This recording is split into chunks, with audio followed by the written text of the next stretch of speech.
ռուսական ռազմաբազայի մասին Գյումրի քաղաքում արդեն մտածել եք դիմել Ռուսաստանին այդ բազան փակելու հարցով? Շնորհակալություն։ Մենք որևէ պլան, ծրագրեր չունենք եւ մտահոգություններ էլ չունենք կապված ռուսական ռազմաբազայի ներկայության հետ, ուստի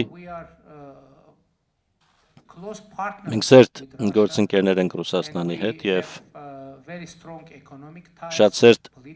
տնտեսական կապեր ունենք, քաղաքական կապեր ունենք, թեպետ դուք գիտեք, որ մենք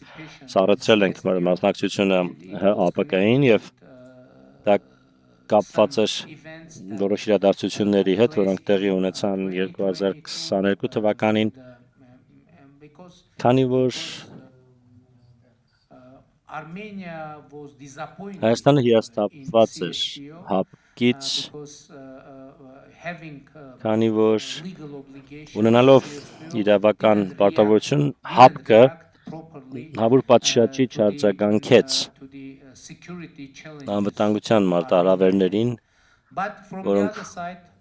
կային Հայաստանի համար։ Մյուս կողմից սակայն մենք ասում ենք, որ մեր հարաբերությունները Ռուսաստանի հետ ներկայումս վերափոխման փուլում են։ Մենք ներկայումս նոր հարաբերություններ ենք ստեղծում Ռուսաստանի հետ, ձևավորում Ռուսաստանի հետ, սակայն մենք իհարկե վճռական ենք եւ կցանկանայինք զարգացնել մեր հարաբերությունները Ռուսաստանի հետ, բայց միանշանակ է, որ այդ հարաբերությունները փոխվում են բազմաթիվ գործոնների պատճառով։ Իմիջիայլոց շատ կարևոր է ընդգծել, որ 2020-ի նոյեմբերին Ռուսաստանի եւ Ռուսաստանի նախագահի դերը վճռորոշ եղավ Ադրբեջանի հետ հրադադարի հաստատման հարցում։ Իհարկե, դրանից հետո եղան ստորագրված փաստաթղթի տարամեկնաբանություններ, նոյեմբերի 8-ի փաստաթղթի մասին է խոսքը, ուստի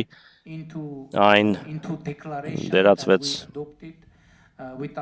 հռչակագրի, որը մենք Ադրբեջանի հետ ընդունեցինք Վաշինգտոնում, բայց շատ կարևոր է նշել, որ